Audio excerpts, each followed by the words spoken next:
돈이 되는 뉴스 시작합니다. 한국투자증권 이프랜드에어 김민진 차장과 함께합니다. 안녕하세요. 안녕하세요. 네. 자, SBB 사태 먼저 좀 정리를 해야겠죠. 오늘 아침에 이제 정리해드린 내용인데 간밤 유럽계 증시도 굉장히 많이 빠졌고 미증시도 선방한 것처럼 보이지만 질적으로 좋지 않았던 흐름이었습니다. 은행주가 전체 급락을 했거든요. 그 전에는 시스템 리스크까지 번지지 않을 것이라고 하면서 대형 은행주가 버티는 모습이었는데 간밤에는 지금 이 뱅크런 사태가 단기에 끝날 것 같지 않다 하면서 지방은행뿐만이 아니라 글로벌 대형은행 IB 쪽에서도 급락하는 흐름이 나타났습니다. 이제 금리 인상의 후폭풍이라고 시장은 좀 연준에게 경고의 목소리를 하고 있는지도 모르겠습니다. 금리 인상을 해서 은행의 대차 대조표에 영향을 미쳤고 그래서 은행이 어려워진다. 뭐 이런 논리로 인해서 은행 연쇄 파산 우려로 번지고 있습니다. 다음 보겠습니다. 긴축 전망이 그로 인해서 이제 후퇴하고 있는데요. 시스템 리스크까지 간다고 하면 경기에 대한 침체 공포로 번지는 건데 거기까지 과연 정부가 그만둘 것인가? 재무부에서 연방준비은행 압박하지 않을까? 그래서 긴축 강하게 못할 것이다. 이런 논리가 간밤의 흐름이었고요. 이제 페드워치 툴상 시장이 바라보는 금리의 방향, 경로인데 이번에 동결 가능성이 하룻밤 사이에 급증했습니다. 원래 그 전날에는 동결 가능성 제로였는데 30%로 올라갔고 25bp 베팅이 한 67% 그리고 그 전날에 여기 베팅이 좀 있었는데 50bp 베팅은 아예 사라졌습니다. 한 번 25, 한 번 더 25 하고 나서 그 다음에 동결이 아니라 아예 그냥 인하 바로 나올 것이다. 베팅이 나옵니다. 지금 인하 베팅이 6월에 벌써 나오는 그런 상황입니다. 다음 보겠습니다. 이거는 이제 시나리오별로 정리를 해봤는데 세 가지죠. 베이스, 베스트, 워스트 시나리오. 그러니까 최고의 시나리오 그리고 중립 시나리오인데 뭐 가능성은 이 두 가지는 한 10%고 거의 이제 베이스가 가능성이 높다 이렇게 많이 이야기를 하더라고요. 근데 베이스 시나리오도 그다지 좋지는 않습니다. 그러니까 최악의 리먼 사태까지는 안 가지만 그 전에 단계가 좀 힘들죠. 경기가 좋지 않은 그 과정을 이제 겪어야 되는 그런 내용입니다. 다음 보겠습니다. 지금 우리 시장의 반응이 조금 민감하게 나오고 있거든요. 외국인 선물 시장에서만 매도 물량이 상당히 많이 나오고 있고요. 현물 양시장은 뭐 말할 것도 없는 상황입니다. 어떻게 보세요? 네, 우선 뭐 초창기만 하더라도 특히 이제 어제 주가가 오를 때만 하더라도 굉장히 좋다. 미국의 이러한 빠른 조치들. 그리고 사실은 이번 이 리스크 요인 자체가 발생된 것은 우리가 이제 흔히 얘기하는 대출자 쪽에서 나타난 것이 아니라 예금자 쪽에서 나타난 문제거든요.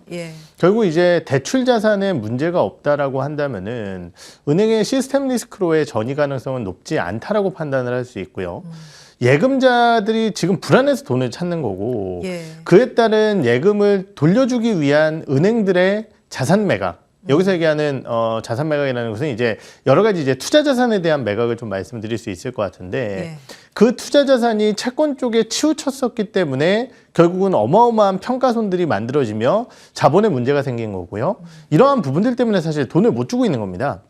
그런데 이제 전체 은행의 투자 자산들을 평가해 본다라고 했을 때 모기지라든지 국채 쪽에 투자한 비중이 높은 은행들 같은 경우는 리스크 요인이 크다라고 볼 수 있겠지만은 이 부분을 심리적으로 막아주기 위해서 사실은 미국에서 여러 가지 이제 국채라든지 이런 것들은 우리가 액면가로 보장을 해주겠다. 그에 따른 대출을 해주겠다라는 내용이었고 거기에 더해서 예금자들 불안해하지 마라. 우리가 한도 없이 예금자 보고 다 해주겠다. 이렇게 한 거거든요. 그렇기 때문에 어제 일단락 됐다라고 고리를 좀 끊어낸 게 아닌가 이렇게 저는 판단을 했었습니다. 하지만 이제 시장은 항상 최악의 상황을 가정을 하게 되고 방금 얘기를 했지만은 이 뱅크런 사태가 쉽게 진정되지 않는다라고 했을 때 나타날 수 있는 문제점을 파악해 본다라고 한다면은 결국은 이제 기업들까지도 문제가 발생될 수 있거든요. 은행 쪽이 흔들리게 된다라고 한다면은 그러다 보니까 이제 오늘 전반적으로 시장의 흔들림이 크게 나타나고 있는 게 아닌가라고 좀 평가를 드릴 수 있을 것 같고요. 다만 이제 저는 뭐 여러 가지 이제 시나리오들이 있겠지만은 예. 이번 미국의 조치를 통해서 전반적으로 은행들이 줄도산하는 사태까지 연결되지는 않을 가능성이 높다라고 판단을 하고 있습니다. 그렇기 때문에 어느 정도 주가가 하락하는 시점까지는 뭐 어디가 바닥이다라고 예측할 수는 없겠지만은 오히려 주식을 매수하려고 기다리셨던 분들의 입장에서는 긍정적이다라고 좀 표현을 할 수 있을 것 같고요. 제 생각에는. 예. 다만 이제 좀 걱정되는 부분은 뭐냐면은 저는 시스템 리스크에 대한 걱정이 아니라요. 예.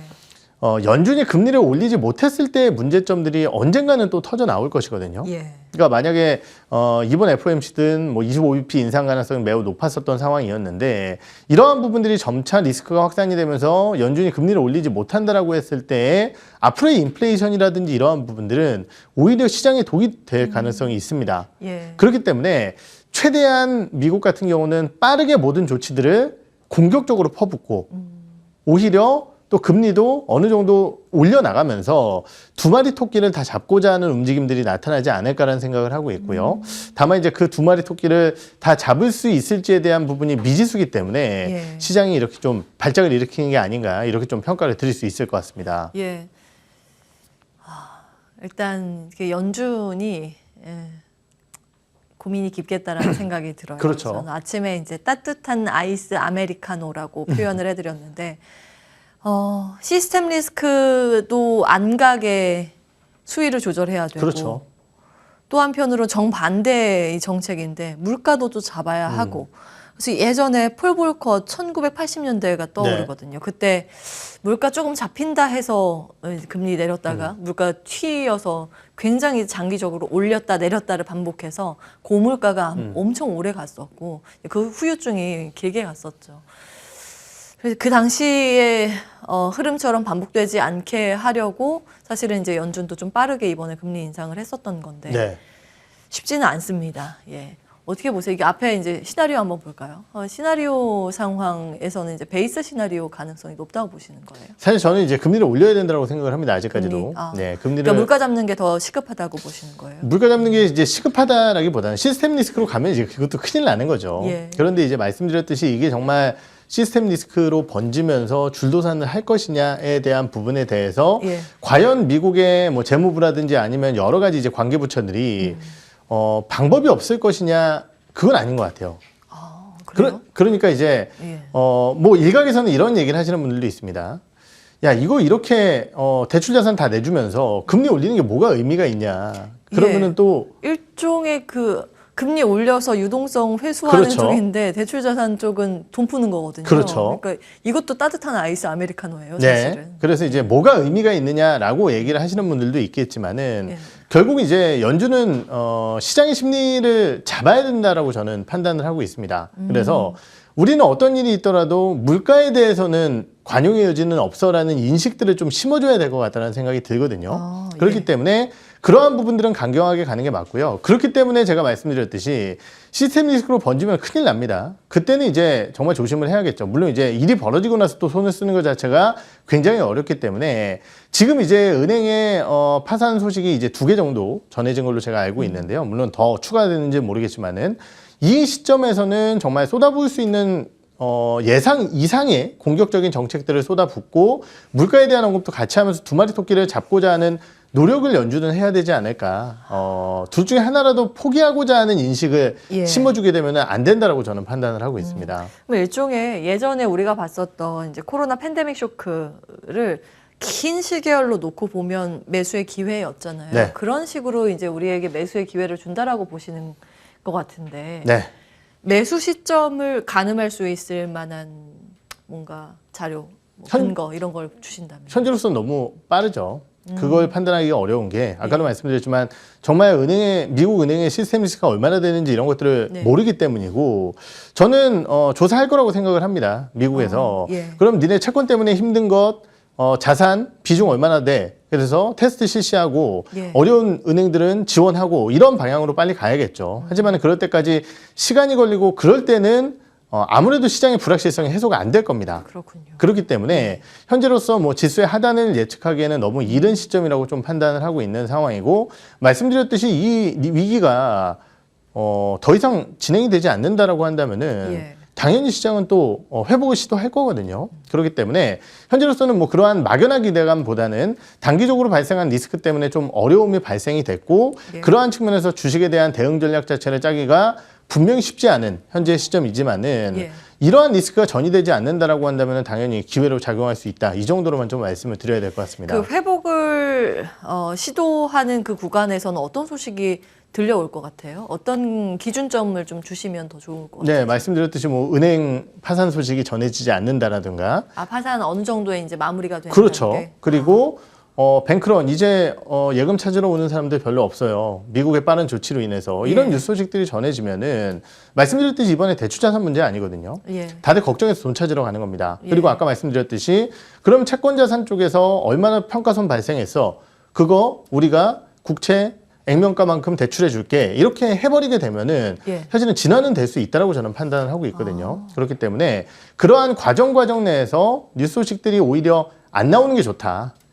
조용해야 된다. 이렇게 좀 판단을 하고 있습니다. 네. 무소식이 희소식이군요. 네. 일단 이 불확실성이 어느 정도, 그러니까 심리적으로 잠잠해질 때까지 기다려야 한다라는 그런 말씀이십니다. 뭐 저희 이제 이 코너를 데일리로 하고 네. 일주일에도 두세 번 나오시니까 그때 정리를 하도록 하고요. 다음 기사 보겠습니다. 배터리 이야기. 배터리 3사와 산업부가 유럽판 IRA 공동 대응 출장 이야기입니다. 근데 EU에서 아마 오늘 밤 정도 될 것 같은데 그 핵심 원자재법 초안 발표 예정입니다. 예정이에요. 폐배터리 재활용 의무화 조항 등 여기에 아마 포함이 될 것으로 기대하면서 그동안 사실 이제 폐배터리 관련주의 주가가 좋았죠. 이제 보호무역주의 기조가 어느 정도 선에서 나올까가 이제 관건입니다. 네. 여기에 따라서 이제 피해나 수혜냐 여부가 갈릴 예정이고요. 에코프로, SK, 테스 이제 협력 움직임입니다. 그 폐배터리 재활용은 이제 시작하는 산업이기 때문에 네. 이렇게 연합이 계속 꾸려져요. 셀 기업, 소재 기업, 수거 기업 이런 것들이 같이 이제 손잡고 진행을 하는 그런 형태입니다. 어떻게 보세요? 네, 우선 이제 드디어 오늘 초안이 발표가 될 겁니다. 예. 관련 내용에 대해서는 뭐 많이 분석 자료가 나왔지만은 1차적으로는 유럽에서 이제 진행할 가능성이 높은 것은 원자재 수입 쪽에 대한 의존도를 낮추겠다라는 부분이 될 것 같아요. 그런데 이제 원자재 수입을 의존도를 낮추는 게 불가능하죠. 왜냐면은 자기 나라에서 원자재가 나면 좋겠지만은 그게 아니기 때문에 수입을 하는 거잖아요. 예. 그래서 두 번째로는 주요 특정국에 포함되어 있는 너무 높은 의존도를 낮출 가능성이 있다는 겁니다. 지금 이제 배터리 쪽에 아무래도 배터리가 핵심 현안이니까요. 배터리 쪽을 좀 집중해서 본다라고 한다면은 전체 유럽 쪽에서 경중 히토류 그리고 리튬 같은 경우는 거의 100% 가까이 중국에서 가져오고 있는 상황이고요. 그러다 보니까 해외 쪽에서 수입을 하고 있는 상황이고, 경중 히토류 같은 경우는 99% 중국에서 수입을 하고 있습니다. 이러한 단일 국가의 리스크 요인들을 좀 줄이기 위해서 다변화를 좀 꾀할 가능성이 있고요. 두 번째 단계는 뭐냐? 결국은 주요 배터리에 대한 재활용이 될 가능성이 높다라는 부분이겠죠. 그런데 이제 이 부분이 과연 주요 내용으로 포함이 되면서 뭐 될 가능성 높다라고 판단을 하지만은 되면서 주가를 더 끌어올릴 것이냐, 이 부분에 대한 내용은 상당히 고민이 있다라고 말씀을 드릴 수 있겠고요. 왜냐면은 너무 많이 올라갔기 때문입니다. 지금 이제 배터리 관련주들 특히 뭐 대장주인 에코프로라는 기업의 주가를 살펴보게 되면은 분명히 뭐 자회사의 시가총액 상승이라든지 아니면은 그 회사가 가지고 있는 여러 가지 이제 비상장 자회사들의 능력들 그리고 성장세 이러한 부분들을 반영하고 있다라고 볼 수 있겠지만은 그럼에도 불구하고 많이 올라왔다라는 점과 함께 그 주가의 이면에는 쇼커버라든지 이러한 수급적인 부분도 배제할 수 없다라는 측면이거든요. 그렇기 때문에 뉴스라든지 펀더멘탈만 가지고 해당 기업들의 주가를 판단하기에는 굉장히 어렵다라고 판단을 하고 있고요. 다른 폐배터리 관련주인 성일하이텍이라든지 세비캠 아니면은 뭐 최근에 올라온 코스모학 이런 기업들도 모두 다 에코프로와 연동될 가능성이 높습니다. 그렇기 때문에 에코프로 주가 빠지면은 다들 도망가자. 이렇게 좀 말씀을 드려야 될 것 같아요. 지금 이것도 예측보다 대응의 영역이라는 그렇죠. 말씀이시네요. 단 한 가지 이제 에코프로의 흐름을 좀 면밀히 들여다보면서 에코프로가 흔들리면 또 다른 기업이 흔들릴 수 있기 때문에 이제 기준선에 놓고 볼 수 있을 만한 종목을 체크해 주셨습니다. 배터리를 예전부터 이제 좀 덜 오른 종목 찾는 전략을 주셨단 말이에요. 네. 2차전지 배터리 소재 쪽은 여전히 그 의견 변함 없으신지도 궁금합니다. 사실은 어느 정도의 시장의 흐름 자체가 조금은 이제 뭐 제가 정상 비정상이라는 표현을 쓰는 것을 굉장히 싫어합니다. 시장에 대해서. 왜냐면은 그 모습도 하나의 정상이라고 시장의 모습이라고 판단을 하기 때문에 하지만은 너무 쏠려 있는 시장인 것은 이제 분명한 사실이고 그러다 보니까 사실은 후발주자의 주가 흐름보다는 워낙 강했었던 종목군들이 계속 가는 시장이었거든요. 그래서 1등주가 빠지면은 후발주자도 같이 빠질 가능성이 높기 때문에 현재 시점에서 좀 못 간 배터리주들을 보자라고 말씀드리기에는 분명히 어려운 부분이 있을 것 같고요. 다만 이제 어느 정도 충분한 조정들이 나오게 된다라고 한다면은 그때는 많이 빠진 종목군들도 관심을 가질 수 있겠죠. 그러니까 지금 당장에는 대장주 빠지면 같이 빠질 것이기 때문에 후발주자들 보는 거 의미 없다. 이렇게 좀 말씀을 드리고 싶어요. 다음 기사 보겠습니다. 배터리는 사실 이제 분석에 손을 떠난 그런 섹터고 반도체는 어떨까 한번 보겠습니다. 그 K칩스법 처리 예정일이 이제 눈앞에 있는 상황. 아마 공제를 많이 해줄 것이다 이런 내용인데 원래 지금 여당 야당의 이견차가 있었는데 이게 좁혀지면서 원안이었던 25% 공제 그러니까 최대죠. 이 폭에 대해서 이제 거의 이제 합의가 되고 있는 상황입니다. 거의 무난하게 이 정도는 통과될 것이라고 시장은 바라보고 있는 것 같아요. 그럼에도 시장의 영향 때문에 반도체가 기지개를 켜진 못하고 있는데 이 내용은 어떻게 정리하고 계세요? 네, 지금 반도체도 굉장히 어려운 상황입니다. 그리고 이제 일전에도 한번 말씀드렸지만은 사실 K칩스법 통과가 된다 하더라도 이게 얼마나 큰 의미가 있을까라는 부분에 대해서 여러 차례 말씀을 드렸었던 것 같고요.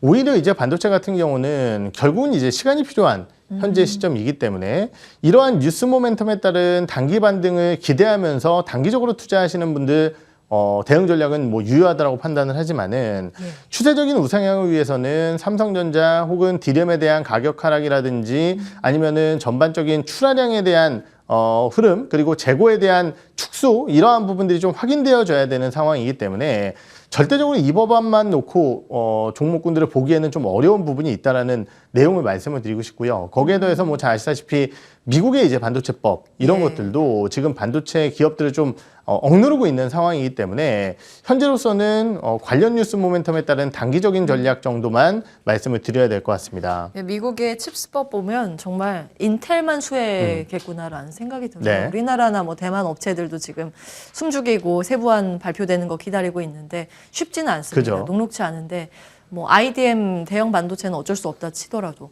그럼 장비 기업도 그럼 안 좋다고 보시는 건가요? 그렇죠. 아무래도 이제 장비 기업들 같은 경우는 뭐 투자에 따른 기대감은 있겠지만은 사실 지금 이렇게 업황이 안 좋은 상황 속에서 이거 세액 공제 해준다고 해서 투자를 많이 진행하기는 분명히 어려울 겁니다. 그렇기 때문에 이러한 부분들에 따른 부담감이 있다고 생각을 하고 다만 이제 저는 종목 기준으로 봤을 때는 그래도 추세를 유지하는 종목군들이 있거든요. 어떤 거요? 대표적으로 SNS텍이라는 기업인데 이 기업 같은 경우는 이제 EUV 쪽에 들어가는 뭐 펠리클이라든지 아니면은 블랭크 마스크 이런 것들에 대한 국산화와 양산을 좀 준비를 하고 있는 기업입니다. 그렇기 때문에 전반적인 반도체 업황 부진 속에서도 신기술이라든지 소재 국산화 쪽에 좀 포커스가 맞춰져 있는 기업이라고 한다면은 그나마 시장 대비해서는 좋은 모습을 보이지 않을까 이렇게 좀 말씀을 드려야 될 것 같습니다. 예.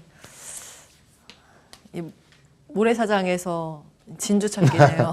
거의 이제 반도체 전체에 대해서는 보수적인 관점인데 기술력을 가지고 있는 몇몇 기업 선별적인 접근은 가능하다. 이 내용으로 정리하겠습니다. 한국투자증권 이프랜드 에어 김민진 차장과 함께했습니다. 말씀 고맙습니다. 네.